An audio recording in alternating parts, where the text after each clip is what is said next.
Ensinnäkin vatsakalvodиalyysi vaatii jonkin verran tilaa kotona.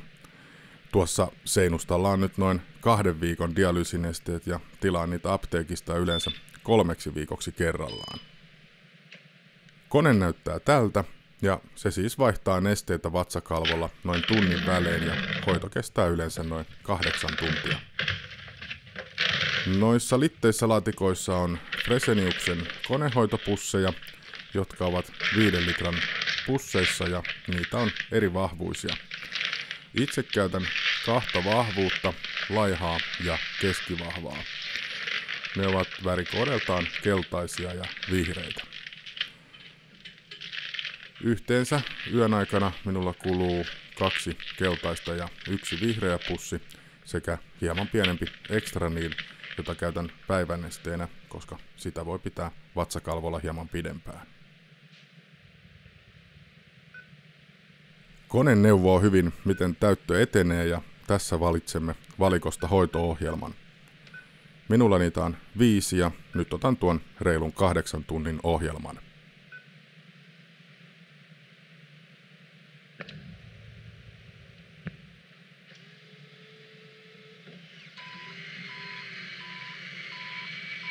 Koneen uumenista avautuu asetin laite, johon laitetaan letkusto kiinni.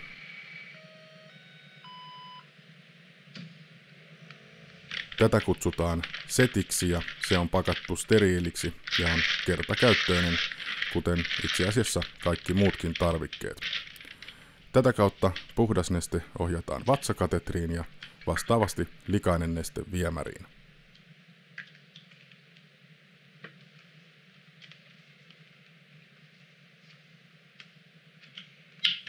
Settiin kiinnitetään jokaisen liuospussin letku. Näissä on kätevästi viivakoodit, joiden perusteella kone tunnistaa, että olen kytkenyt oikeanlaiset nesteet. Tässä vaiheessa letkujen järjestykselle ei ole juurikaan merkitystä, kun niitä tuohon laittaa, koska kone kyllä tunnistaa liittymistä, minkälaista nestettä sieltä tulee.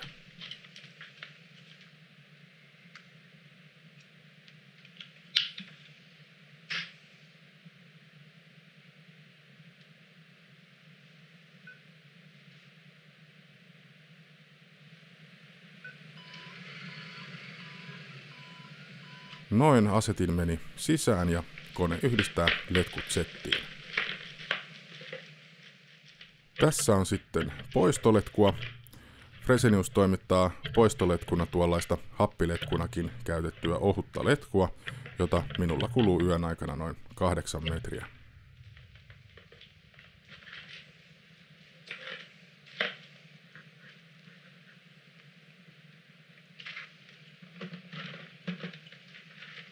Letku kiinnitetään setin poistoletkuun pienellä i-liittimellä ja tätä kautta käytetty neste menee suoraan viemäriin. Toinen käytetty menetelmä on ohjata likainen neste säiliöön tai kanisteriin, mutta sitä joutuu sitten erikseen tyhjentämään aamulla. Itse koen, että tämä on helpompi tapa, kun se menee suoraan viemäriin.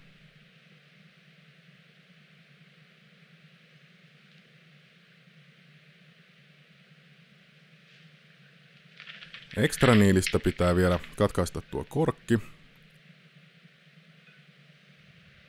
Kone pyytää vielä siis kiinnittämään ulosvalutusletkun, jonka siis äsken jo kiinnittimme, ja minulla se menee lattiaan myöden tuosta makuuhuoneesta eteisen kautta kylpyhuoneeseen, ja siellä se on solmittuna hanaan, eli likainen neste menee lavuaariin.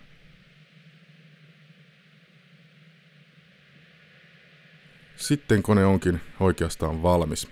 Se vielä täyttää letkuston valmiiksi ja poistaa ilmat letkuista, etteivät ne menisi vatsaan sisään. Avataan tuo kiepillä oleva liitinletku, joka tulee siis vatsalle, ja muistetaan desinfioida kädet, sillä kohta tuo letkun pää on hetken aikaa auki ja katetri yhdistetään.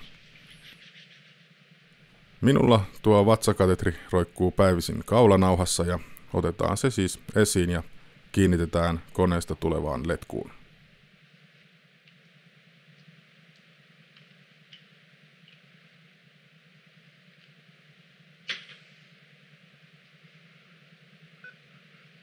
Näin kone on sitten valmisteltu ja se toivottaa hyvää yötä ja voidaan käydä nukkumaan. Koneen näytöltä voi vielä seurata hoidon edistymistä yön aikana.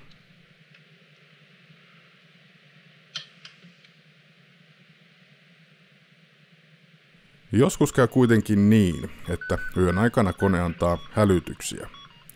Yleensä ne johtuu siitä, että letku on kiertynyt vartalon ympäri tai muuten se on jäänyt linttaan allesi. Kone huomaa, ettei letkussa ole virtausta ja varoittaa siitä. Summerin saa kuitattua hiljaiseksi näytöltä ja kun letku on tarkistettu, voi jatkaa unia normaalisti.